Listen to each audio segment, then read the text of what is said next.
found it, the American Roadrunner Podcast. Glad you could join us here today for this, Part 2, Durango Road. We just got back from Kernville, had a really good time up there at the Kernville campout. Got to meet a few good new people, hang out with some old people, and old friends, and young people, and everyone else in between. If you missed it this year, well, we'll hope to catch you next year. Kernville's always a nice ride up the 395 with some friends. We cruised up with Steve and Amy from Speed King Cycles and had a nice ride up. Hung out and camped for a few days. Kind of froze our butts off at night because, boy, it got cold. And for some reason, I didn't think to bring the big sleeping bag. So, word to the wise, bring the big sleeping bag. The saddle rags will not be enough to keep you warm in Kernville. I got to run around with one Mr. Johnny Kilmore for half a day. That was fun, cruising for a ride. Johnny writes for Russ Brown, motorcycle attorney. So it was great to hang out with him, get to know him, and give him some information he'll be needing for the near future. It's been a busy week because we're getting ready to hit the road again. Gonna head up to Corn Free. If you don't know what Corn Free is, that's okay. Very small, very limited, very intimate motorcycle show and gathering of good people up in Cornville, Arizona, which is right next to Cottonwood. Sits under Jerome, one of my favorite places. I've gotten in a bit of trouble there, but I've had more fun than trouble, so definitely going to be enjoying that. On a personal note, it happened to be the last ride my pops and I did together back when he was alive. So I make sure to jump on his big old black 1300 every year and head on out and enjoy the road in memory of him. Should be just a nice 6 or 7 hour jaunt. I think we'll probably take the Carefree Highway, kind of cut on over and enjoy the pretty of the road. Most people are heading out to Babe's Ride Out, so for all those going to Babe's Ride Out, shoot, have a good time without me. Other than that, it looks like Sonia, Miss AZ Posses, is going to be cruising out with me. I hope she can keep up. Also, we're going to be meeting some cool cats out there in Phoenix. Here also there might be one Mr. Brother F-Bomb joining us for the events, which is always good. And if there's no snow on the pass, we might get Chopper Charlie in from Colorado. So, and some of the regulars will be there. Jer, Willie, some of those other losers you'll get to hear today that I'm lucky enough to call friends.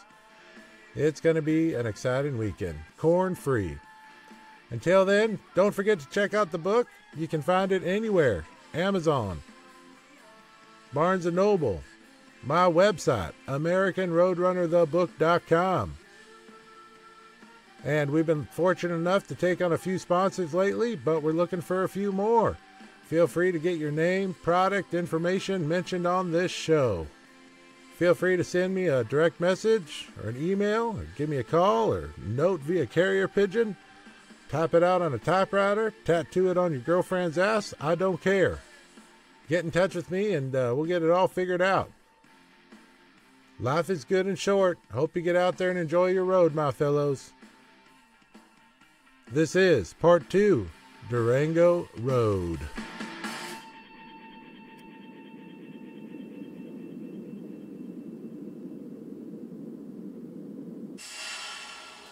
You got to travel a lot back in the day, I'm sure, Ted. You know, after my mother died, I went kind of crazy, and everybody was suing me for this and that, and taking my house and doing all these things. And so I thought if I didn't have nothing, people would leave me alone. Yeah. Take my stuff. And I got down to 2 broken motorcycles and the kids and the old lady. And an Oldsmobile station wagon that overheated. Black hair. Got a job in the mine in Silverton, you know. Yeah, okay. But I went broke. I've lost at least 4 houses. Yeah. And I've never sold my motorcycle.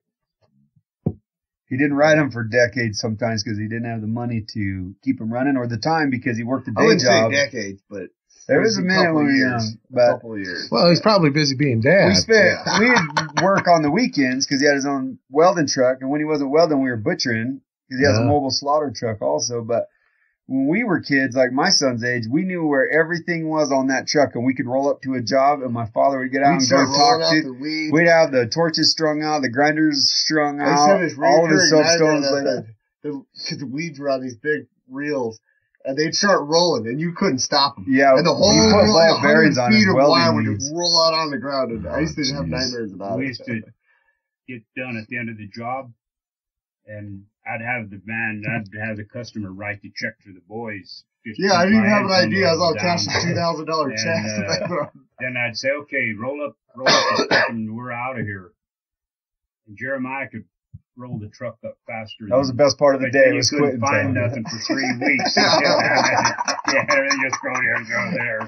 And It'll fit here. Let's get out of here. They still grind. They're better welders helpers than anybody in this whole area. I taught them how it would. Never taught us how to weld. No, yeah, Willie learned in high school. I just kind of picked it up later. And he only taught us how to grind and torch. I wouldn't teach them to weld. Oh yeah. I didn't want to know this dirty business. I was sick by then. They moved at I learned 17 welds in Agent Orange barrels in Vietnam. Yeah. Month in and month out. Yeah. And I was sickened from it. So I went to teach these guys how to weld. Right. And now they picked it up on their own. And even when we had motorcycles when we were teenagers, he'd come home from work and we'd beg him, Dad, please come out and weld everything. We got it all lined up. Dude, all we all the pieces. We didn't have saws or anything. We were cutting stuff with hacksaws. We got flapper wheels. Files. We had like stones and files. I mean, this was in the 90s, you know. My dad had some grinders, but they were the big Black & Decker with the metal frames. Like, you had to be a man to hold on to those, you know what I mean? So, I remember we got that green Makita. That was... If you keep the handles and the safety guards on there, you're a sissy. Oh, yeah. That's so you had to just grab onto whatever you could and go grind, you know. Oh, that's and we're lucky to... It's funny now when we willing to, like, run our hand down the handrail and, like, cringe. You know, like, nobody grinds the weld. Don't grind over here, grind over there. I used to tell them, all you gotta do is grind the weld. The pipe is already the right size. And people grind up and down that pipe, and you go, it gives me the creeps. Yeah. But, so you got to do a lot of building around here then, a lot of metal work? I built I was going to show you those barns pole barns, man. Eventually, I worked in the mines in the oil field. I had good certifications, I had good credentials and friends that had people used to bring broken stuff from miles around. We welded a gearbox, a rear differential gearbox for a case backhoe, and it was stamped right in the thing, do not weld, and they broke it in half, and it was all cast steel, and we built an oven, and he brazed that with a rosebud and a 1/4-inch brass rod. We brazed this whole gearbox back together and put it in an oven, and we went out and slowly turned the temp down all night, and we cooled it slowly. Yeah. And they took it to a machine shop and had the surfaces recut, and as far as we know, that case backhoe is still going on. It was $2,500 for that housing if you could find it. Right. And I said, I'll do that. I can fix it for $500. I figured it'd take me 2 days. That's about what it did. But we put it all back together, big inch thick cast iron.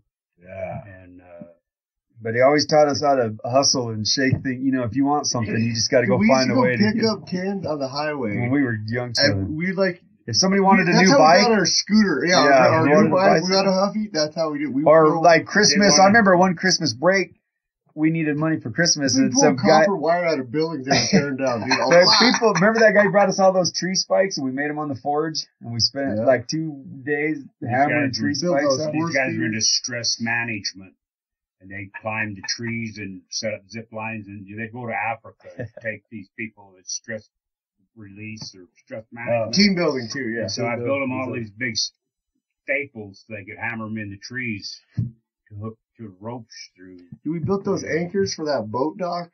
Yeah, we've done all kinds of stuff. I built a lot of barns and the carnival would come to town, and he'd go find the carnival guy. He'd need some welding. Oh yeah, they give us a handful of tickets. He'd fix the carnival, and they would tell him unlimited rides for my boys today. The carnival come to town. And I was welding on their equipment. I crawled under there, and somebody had lost a scroungy little marijuana cigarette. Uh-huh. So I picked it up, and I burned it, and I went back to work. I was on my lunch break, and I went back to work. And pretty soon the boss come on and said, "What are you doing, Ted?" I said, "I don't know. I found it under the Ferris wheel." And they were about, he was a good boss. We're still friends. But, That's cool. you know, well, that's how you got into all the tinkering you do now. I mean, you're building a lot of stuff. You're building a lot of cool stuff around here. I just can't You got quit. so much cool stuff. Stuff just keeps coming to My me. dad usually doesn't finish projects. He only starts them. Yeah, I've This is done the that first- problem myself. Yeah, right. You can relate. Yeah, I can relate. See this Cushman here. That Cushman was sitting So there. That's awesome. this is a real. That's what makes this extra cool that he got this 45 actually running. Is Right. like this is the first completed project that he's taken on in a minute. You I've know? come over a bunch this summer. Me and him really. Yeah, Jared's been coming over. I've been working a lot, so I haven't been able to help out much. Well, that is cool checking out on Jared's feeds. Yeah. I don't know if you know he does that, Wait. Ted, but he shoots little videos. Oh no, he's sometimes. kind of mad. He's like, nobody's Okay. gonna be surprised. Yeah. They've already seen the whole thing. I'm still surprised. One piece at a time. Yeah, No, I'm still terribly his surprised. debut, man. You got. No, this is good stuff. I like rolling into a crowd on something that's different. Right. I think sure is. I think Jared and Willie are the same way. Yeah, We're always. I think we're all kind of that same way. I know. I think there's a we very don't fit in small for handful anything. of people that understand what any of us are doing. We're very unpopular, but that's okay. It all started there's with like Ted. 5 dudes who totally You know, think we're cool. Man. I can't imagine being one of these guys that's got everything he needs right in his house. Oh yeah, I can't imagine not having a little bit of junk around and, you know. this is all treasures. This is good stuff, man. We got Fixing good stuff. alternators and starters and stuff. That's Right, funny. Jared just bought for my dad a building. sticker that says it's not hoarding if it's cool shit. That's right. Yeah, He can have as much come cool here to shit go as you want. shopping. Oh, do they? That's smart on them. The pickers come by last year. They sent their forward patrol. Oh, American Pickers, the TV show, you mean? Yeah. Okay. They wanted to see my junk, and they looked at it, and they didn't want to offer me nothing for it. Sure. You know, I've watched them guys. They give them a cheap deal on something just so they can get on TV. Yeah. And I told them, you shouldn't have to leave the property. You guys are not realistic. You're not wanted. You're not necessary. Yeah. But see that painter there says the Sons of Bayfield. That's what Sons of Bayfield. They call me and Jared the Sons of Bayfield. The Sons of SOBs. That's a cool MC picture. Yeah. That I give the sidecar to. The Goldwing, Bruce. he means. He's with a local icon. Okay. And, yeah, that's great. SOBs. Right. The Sons of SOBs, Bayfield. Sons of Bayfield. And those And Indian later, guys when you we got met here older, were- when you read of animal brand on a cow or a brand, Right. when they lay the letters over, that's a lazy R or a lazy B. Right. So they laid all the letters over, and now we're the lazy SOB. That's great. That's great.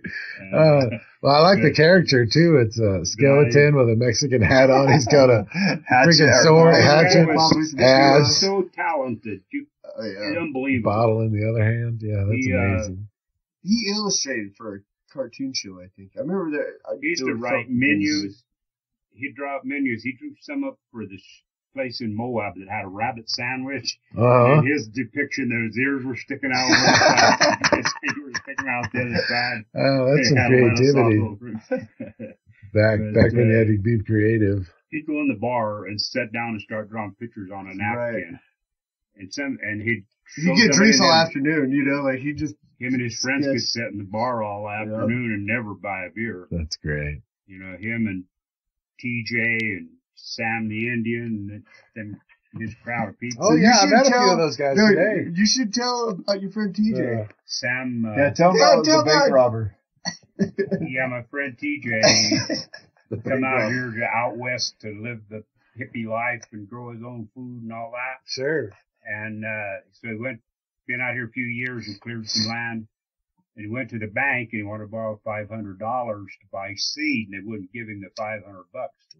So he went back to his truck and got his pistol and pulled an old cowboy hat on and a bandana, went to the bank and took the money. He robbed it. And so he got out. Oh, yeah. He didn't want to. He took a hostage. He took a hostage. So he walked out of there. You know those fancy bags you get at Christmas and they got string handles? Paper bags that you put Christmas gifts in. With twine handles. He put $18,000 in a Christmas sack, took a hostage, and he said he walked out. He still remembers he pointed the gun at that lady. That lady looked at her husband and says, "I told you we shouldn't have come to town today." And he stole their truck and took a hostage. So he walks out the door with this paper sack, and it tears, and half the money blows. No, it didn't tear. So he runs from the cops and gets away. Jumps out of the truck while it's running. and his bag rips, dude, as he jumps out of the truck, and all of his money goes all over the ground. So he takes his leather jacket off, packs all of his money in his coat, and starts running from the cops. He said he was He laying went in through the river and then paper bags got wet. Yeah, that's what it was, out, baby. Yeah. You know, But he said he was like hiding, and there were like helicopters, and he said he was just praying to God. He said, God, I've been poor all my life. He's like, just let me enjoy this money for a Just little let while. me spend a little of And this little money. money, he's like, I'll go to jail. I'll do turn what I myself say. in. I'll turn myself in. And he did. He bought a Lincoln Continental and went to Santa Fe and went on a shopping spree. Nah. It's got to be a It's funny Lincoln because he's an Continental. devout Catholic now. He goes to mass every Sunday. Like, We still call him the bank robber. But that's when it was just had this new program. What do they call that? Where you get money for turning people in. Oh, Crime Stoppers. Crime Stoppers. no, it's his old lady, right? No, No, they recognized her hat. it was one of the ladies he worked for in now. And some of his neighbors turned him in, and they busted him. He spent 12 years in prison or something. And he got out. And only got to spend 3,000 of it. Yeah. He said, "No, don't pay to rob banks." You know. He gave me this mug he made in arts and crafts. I have a My platter birthday in my was- house. And it just had his inmate number His prison scratched number. at the bottom. He took all these ceramics classes in prison, and he gave me a platter with roses on it. Oh, that's cool. Yeah, he's a cool little guy. And this He's is all, old graybeard now. And was that here in Colorado, here in That was Basin? Ignacio. here. Ignacio? That's He, what Nick was. He still can't walk down that street. No, That yeah. thing, yeah, there's the They don't want him anywhere near it. Yeah. He went with his Indian friend to the Sundance, and he had this religious revival like you've never seen. And he'd come home and he'd cut all of those ratty hair off and washed everything in the house and mopped his floors and started living human again and started going to mass. And a woman at mass felt sorry for me. She said, "Well, my husband's passed away, but if you'll bring your broken down van out to the ranch, we'll let you keep it there and you can work on it there until you get your van running." Yeah. So like 5 years later, she's died and he's still living there. And He remodeled the roof of a barn. and they pay him a little wage to help with the irrigation, and he's built an apartment up in the loft. Wow. And He still doesn't drive, though. he's got everything he ever wanted in his life, you know, right now. Yeah. And but he started going to mass every Sunday, and this old lady was driving him to mass said, "I want you to meet my friend," and she brought this lady over to meet him, and it was the woman in the getaway car. His husband He thrown a gun on her like 30 years ago. And Did you they just looked recognize at him? Yeah. They just looked at each other, and he said, "You can't, after you do somebody," she said, "I couldn't sleep at night. I was afraid to go to town. My life was shit for a few years." And he said, "You can't just say I'm sorry to people like that." No. He said, "I thought 1,000 times and wished I'd have never done that." Yeah. He said, "I can't believe I really done that." And he said, "I'm sorry for what I did to you." And now this is a good forgiveness story because she sits next to him in mass now when every Sunday he goes to mass. Okay. Because I don't think he would actually hurt anybody. No, he's a kind But you never know that. Some guy's But crazy he's with a gun. turned into a real nice person, and he quit drinking and doing crazy stuff. And He's got that shirt. It's what is it? Oh, Man, there's a picture of it somewhere. It's like, what is that shirt? oh, that he how wore? come the best things in life are dangerous? Yeah, it's got a picture of a chopper on it. Yeah. he rode motorcycle in the old days. He grew up in Indiana. He made trips back and forth on an old chop 750 Honda Okay. in the day. Yeah. And his brother come home 4 weeks after he come home from brother-in-law. He went down on Santa Monica Beach and dumped 5-gallon gas on himself and burned him up. Yeah. His malfunctioning brother was his veteran brother. Yeah. Yeah. You know, he's had some hardship in his life, but What years were you in Vietnam? Do you mind if I ask, Dan? I was there in 68 and 69. Okay. Like my sign says, we was winning when I left. Anyway, they told us we were winning. And, But that's where, my dad learned to weld there, and you gotta go to, It's funny, all through the GI Bill. all through the He got this 90s. house with the Army loan. All through the 90s, we thought my father was crazy, you know. And then one time I came home, I was living on my own, and my mom had a book and a pamphlet. She says, I want you to read this. And I looked at it, and I thought, they wrote a book about my father. And it was a book on PTSD, you know what I mean? Okay, yeah. What it all meant. And nobody understood what it was like, you know. The longest my father's ever had a job in his life is, 3 years straight? I don't even know what that That's was. all I My father used to call people down in the street, So he's getting fired. holler at people. Every job he ever left, they had the police escort him off. He didn't set the e-brake in that truck and rolled backwards and then ripped the door off on the telephone pole. But I turned out to be a repair welder, you know, and I fixed construction equipment. Yeah. When Willie was about 10 years old, we were welding on a dump truck, and I said, okay, I'm done on this side. Take the dump truck down and turn it around, and I'll come back and I'll do the other side. So he got in and turned around and come back, and he said, hey, I think I'm going to be doing some of this, Dad. And the day he turned 18, he was running out while he was 17. Done. The day he turned 18, he went down and took his road test. Yeah. And by 10 o'clock in the morning, he was driving. He was making loads and I was drawing hooked, paychecks. That's pretty good. You know. Well, it seems like the only reoccurring theme then is, I mean, even with everything that you've done, the only reoccurring theme is being dad and motorcycle. That seems to be Those what's are the stuck for you. constants, man. Yeah, it's You've been at it a while. you know, I helped him, and not only that, 7 or 8 of their friends. I'd bring me all these other guys over here in a broken motorcycle. They'd say, okay, Dad, we're going to get the axon sawed apart here, and then you put it back together for us. And we raked a bunch of frames back here. all of you and We welded all our first ones in coat hanger and oxyacetylene. I still see these guys, you know. That Yeah, I we helped had them. Chinese with Dan the other day. You know? And How is it having the Four Corners rally here, like next you know, door? the Four Corners rally was my idea. Okay. Just, You know, I'm glad we got that on the record. Yeah. Yeah. Don't forget that. It's on You record. know, we had worked so hard that they were trying to force helmet laws on us. Right. The ones that were working against it was a bait. Right. Oh, so You no and I- different. you and I both So debated we it. all decided we'd join a bait. Did you and- see and that help one, out. sir?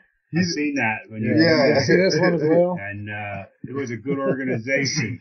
Yeah. You know, and they sent some people down. We got a whole group together, and they sent a delegation down from Denver and wrote as a charter. And we had a election and elected officers and organized. Sure. And they said, okay, now the old business is out of the way. What's the first order of new business? And I said, I think we should have a big party and invite all our friends down. Perfect. And they said, okay. So we appointed a party committee, and I was on the first party committee. Cool. And we did, it was mostly a bait event. Right. And all the bait from all over Colorado supported us. And we had, we decided we'd have to charge a little money, have a little entrance fee. And we turned all that over to one of the Christian groups. Because nobody would argue with them guys. Nobody would cuss them or nothing, you know. And everybody come in, and it was all volunteer. We'd give them free camping and what we could. Yeah. And we all worked together, and we really turned it into something. And then when it went away from the abate club, it was like a monster without a head, Yeah. running wild, and people arguing in the hierarchy. Right. Until the thing, and a couple of horses' butts in that law enforcement people, a couple of city policemen and county sheriffs and people made it sound a lot worse than it was. Oh, they do that everywhere. You know, and we had a couple of them guys that talked it down so bad and turned the public against us, and everybody just got tired of it. Now, these new people have come to town, and they're saying, hey, this could be something really good again. We'll get There's some a new few events. dollars involved. Well, And, the Harley year got bought by another guy, and he's one I think that brought in the dirt dash and stuff. Cool. Yeah, they're doing the flat track races now, and they've got a bunch of cool things going on, man. They got They got events going on at the casino all Stump day. That's who Right. brought Stacy down with It used to be the Senator Campbell. Yeah. Midnight would with lead Campbell. poker run around through Telluride and back, an all-day ride. Okay, yeah. And he'd lead the way, and he got quite famous for that and gets a lot funny of because I credit. met Michael Lichter and I told him where I was from, and he's like, "Oh, you know Ben?" It's like, yeah, you know that guy. That's great. They've reinstituted that activity, and it's, I guess it was a big turnout this year. They were expecting a big turnout anyway. Yeah, and I don't know. I mean, we're here, today's Saturday. I know the girls We're missing went out all on the the- ride. Yeah. Right. We're here getting race bikes going. While everyone else is at the Harley dealership doing God knows what. Yeah, I don't know I'm what people do curious at the about Harley. what they're doing down there. I might go down there next on my way to town. I might stop by, Yeah, that'd be a good idea. see That'd be what a they're really good doing idea. without me. Well, we're excited to see you race tonight, too. I know there's going to be a lot of people up in the stands excited to see you run. Man, Whether could you you run- imagine Oh, yeah, seeing you old know. non-vet on a bright yellow flat it's track gotta and then be he great, built man. himself, It's you know, gotta just be doing epic. laps, bro. One of the I'm races excited. last year was for the people that were old enough to have a motorcycle with a Kickstarter. Kickstart only, yeah. And you had to run up there and jump on your motorcycle. And I run up there and jumped on my motorcycle and forgot to turn the key on. Oh, yeah. And kicking and kicking. Oh, Everybody in the grandstand was gosh. going, come on, Ted. Hey, Well, to come start on off, they here." make everybody line up like 100 feet back. And my dad told him, I can't be running 100 feet. And so he only lined up like 20 feet back, and then they let I him told him out. I got gout and diabetes, Right, diabetic neuropathy, and you want me to run a foot race with these young, tall, Yeah, 'cause skinny young Little guys? Bear's like 20. They you drew know? a line in the dirt, and they said, okay, you wait here, Ted. He told the other guys, go back to the fence. And it was a good race. We all hit the motorcycle at the same time. I limped right up there. And But he got it running and made it around the track. finally I got it Nice. started, and the other guys were over here already on Right. the side of the track. But That's okay. We spent, Credit's like, a given to week the man in the before arena. Dialing it in, like we put new points in it, and I got the carburetor tuned and everything. It was starting first kick, and then when he came out there and he was kicking, I was like, no. No. I started it 18 times on the first kick Yeah. before I went out there. Where? And then it wouldn't They start. forgot to turn the key on. I told Always a damn the switch. announcer, I said, I'm getting too old for this. He said, well, you're doing pretty good. You're looking pretty good out there, Ted. What are you talking about? And I said, I'm so senile I can't even remember to turn my key on. I said, I'm going to have to turn this over to the young guys. Well, you know, Jared's done 20 things that are just as bad throughout the Right, years. right. You know, Willie's done 50 things just as bad. I mean, I'm not sure if age has too much to do with it. But No, we all get to mess up every we're now not and then. used to having 1,000 people yelling. Yeah, that's true. You know what I mean? We're like, Especially, if we like, get 50 yelling people your show up name, spectating you know, like, for us. yeah. Yeah. Yeah, that is a good one. Well, it's good to be here with you guys, and I really appreciate your hospitality. This should be a really good show. Anything else I'm forgetting? Anything you want to say, Dad? There's a million things I'm sure we're forgetting. I'll have to come back next year and do another show. We could have my dad read his poem about when the cops took his bike, if you want. Oh, that's a great one. You have it would in you mind, here? Ted? You got it here? Yeah, I wrote a story, and I don't have it, but I wrote some parts for the veterans and some parts for the bikers. Great. And after that, had my motorcycle locked down for 10 months, all summer and all winter. Yeah. I got my motorcycle back, but I was getting pretty worried. I was really strung out. I was seeing my psychiatrist weekly. She had me on 2 or 3 kinds of pills to calm me down. And I was sitting there and the phone rang, and it was this head stolen vehicles pig. And he said, and I said the phone rang and the word come in. Death by crushing is what he's saying, like casual whim. My motorcycle's telling the story, the motor is. And the motorcycle says, and put Ted into such a fright that he could not breathe in. His face turned purple from lack of air, and then he fell right out of his chair. And when I keep my Vietnam bag next to the phone with my veterans papers in, and I seen that number on the bottom, and so I read that.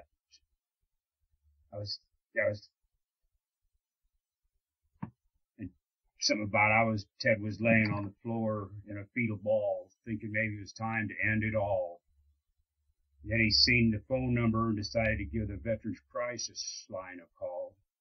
And the man come on and he said, "Don't do it, Ted. Everything will be just fine. Wait here and I'll get your shrink on the line." The doctor come on and she said, "Okay, don't do it, Ted. I'll tell you what I'll do. I'll write him a letter and tell him how much this motorcycle means to you. We all know that you Vietnam veterans lived through hell. In projects like these, I'll keep you well." Now that letter turned the tide, and Ted decided to fight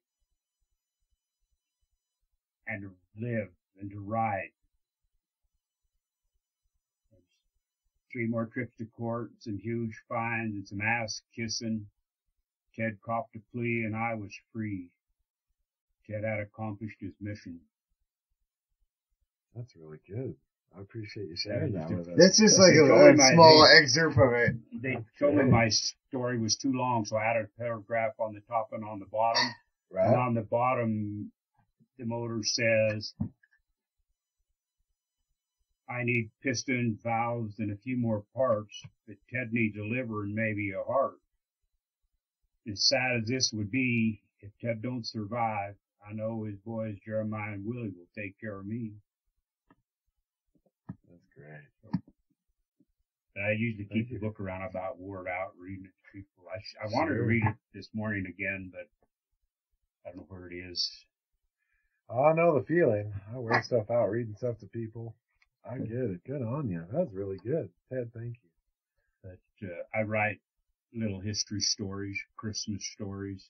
Yeah. I got legal pads, 8 or 10 legal pads full of history stories. Well, we should talk about that. I mean, if you're writing, are you using pen and paper or using typewriters? No, I Pen and paper. Pen and paper? Yeah. I flunk typing it. Oh, okay. But I write with a lead pencil. And Okay. Yeah, I know nobody that. can read it hardly when I get done. I don't type, so I take it to the place in Durango where they do typing, type term papers and things. Cool. And they see me coming, and all of a sudden everybody's busy, and they go hide in the back room.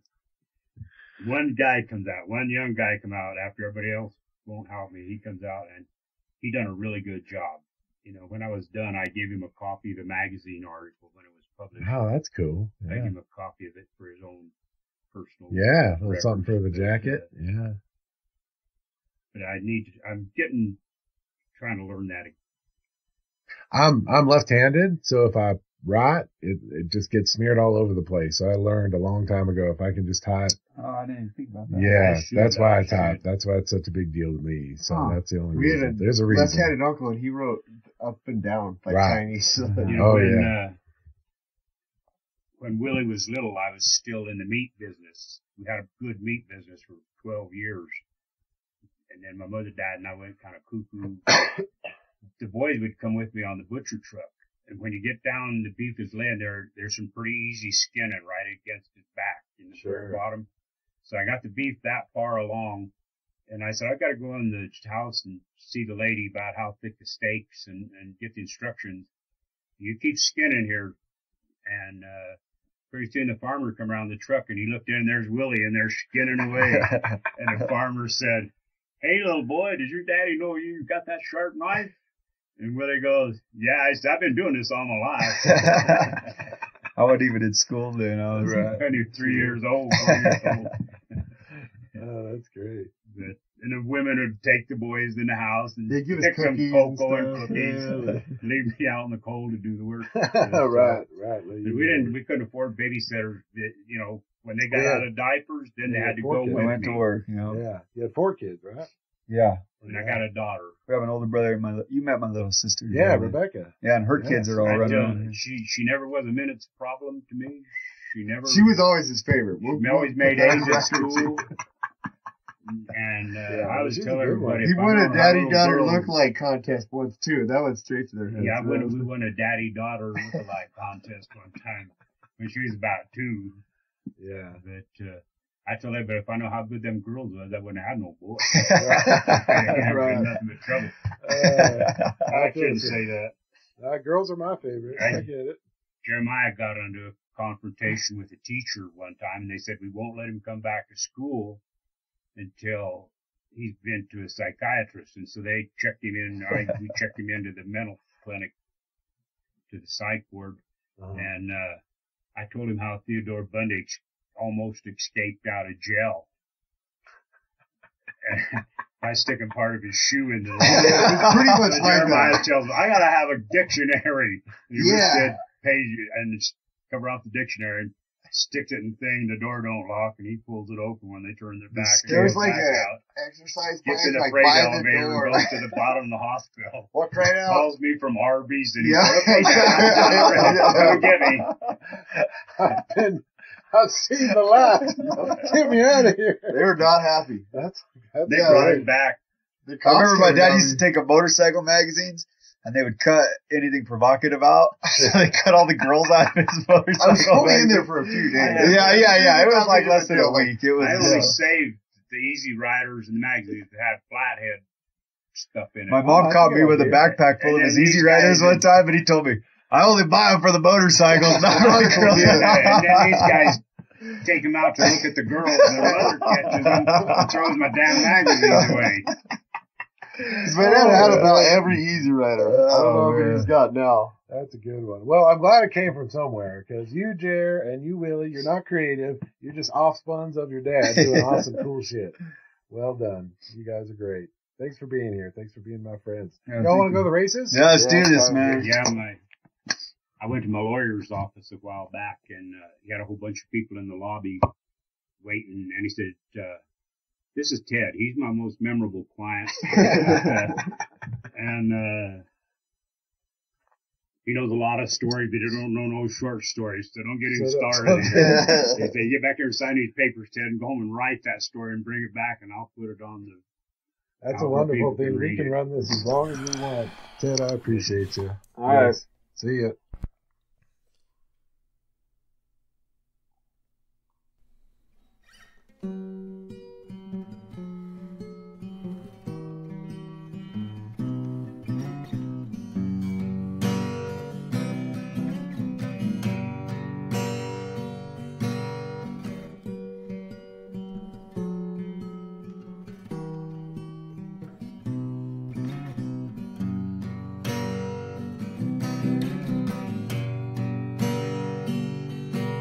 I've been worked by the rain, driven by the snow. I'm drunk and dirty. Don't you know when I'm still winning? I was out on the road late at night. I saw my pretty Alice in every headlight. Oh, Alice, Dallas, Alice. And I've been from Tucson to Tucumcari to Hatchapeta, Paul, driven every kind of rig that's ever been made, driven the back road so I wouldn't get weighed. And if you give me weed, whites and wine, and you show me a sign, and I'll be willing to be moving. Sunday, Sunday, Sunday. Man, I tell you what, today was all about the hill climbs. They had a few things going on downtown. I guess a motorcycle show and a few other cool things, but boy, we didn't get to touch it because we were busy up at the hill climbs, which was just north of Durango, past the town of Hermosa, at the Purgatory ski lifts. And boy, that event was hopping. Dump truck was once again the announcer. And shoot, there's all my friends. Jer, Willie, and Velarde doing a freaking hill climbs on choppers. Oh, Danger Dan did that too. Boy, he did really good on his race Sportster. That was great to see. Got almost all the way to the top, and everybody was just crapping out 2/3, maybe 3/4 of the way up. At one point, I don't know what happened. Willie ended up doing a big 180, about 2/3 of the way up and heading back down. Purgatory Ski Resort is, wow, what a big place that was. Even Ted came up. Willie and Jer's dad And he was really excited to be there. I ran into him in the parking lot. I guess his motorcycle fell over or something when he pulled up, so he was just sitting there. So I took him up to the lifts, and we got him a little food. And I don't know how old he is, but he's diabetic and everything else, but he's moving pretty well for an old guy. And then when we all went to leave, we were going to hit up something called Baker's Bridge, and I'm telling this story because it was quite insightful, and I don't know what happened. Somehow we all got separated, and there I am by myself leaving the ski resort. And as soon as I went to pull away, I was going to text Jeannie. I know she was on the back of Jared's bike, and I thought, well, whatever, maybe I'll just catch up with him later. And Ted rode by me, so I followed him several miles down to the gas station. And we pull into the gas station. I thought he needed gas. Come to find out, he was just looking for a snack. But I asked him, do you know where this Baker's Bridge is? Everyone jumps off of or goes swimming, whatever. And he said, yeah, it's just down the road here a spell, and then you make a left on the old road. And, if you get lost, just pull over and ask for directions. So I thought, well, I'm in trouble. And we went inside to the gas station, and he asked the gas attendants, hey, this young man here wants to know where Baker's Bridge is. Do you know where it is? And of course they said, yeah, just go down X amount of miles, make a left on, I think it was 250. So I went ahead and did that, and then I came to a fork in the road and couldn't find where anything was, so I just pulled over and asked for directions like Ted said. And there's a lady sitting there painting her fence on her house, the fence in front of her property, and she goes, oh yeah, it's just around the corner here, and this place is great. They shot that movie.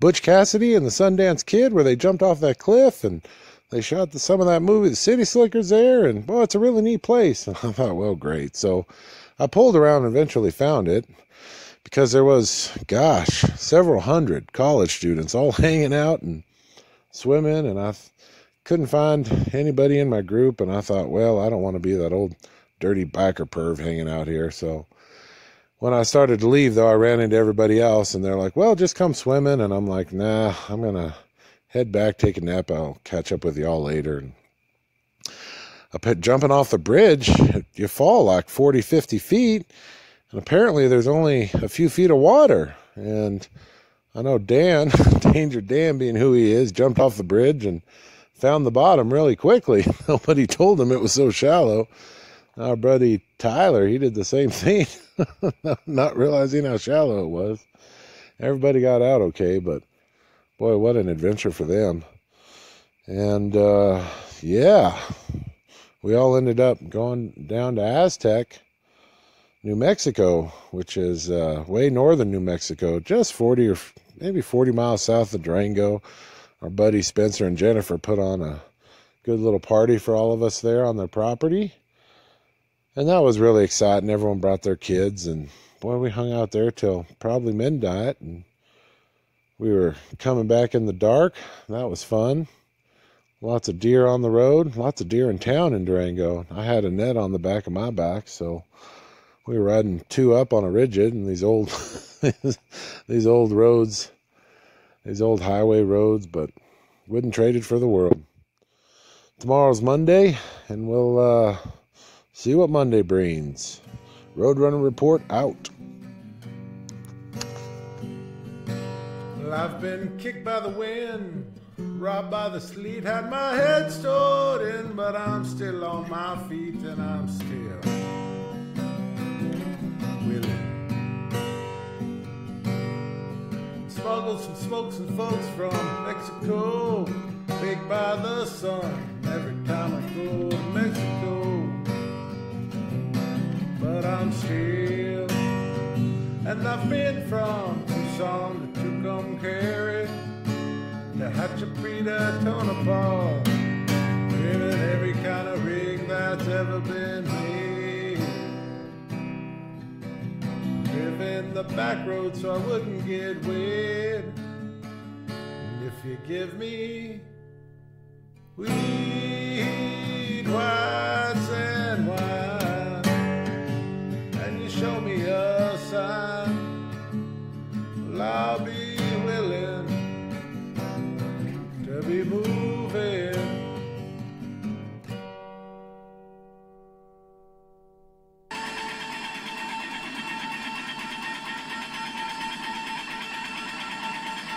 We're set to go, let's leave. Say bye to your families. A kiss for my babies. We won't be returning. Glad you enjoyed today's podcast. The book, American Roadrunner, can be found on the website at AmericanRoadrunnerthebook.com. Also on Amazon, search American Roadrunner by Bob Marshall. And of course, available in most digital formats. Find it on eBay and at ChopCult at the online store, chopcult.com. Find us on Instagram, American Roadrunner, all one word. And keep up with us on Facebook, American Roadrunner. This has been your host, Bob Marshall, fellow wrencher, rider, adventure seeker, racer, storyteller, and author of the book American Roadrunner. Music is brought to you by Meek. Their song, Here We Are, off their album Red Sprite Lightning, Meek. Until next time, keep the rubber side down and enjoy your road.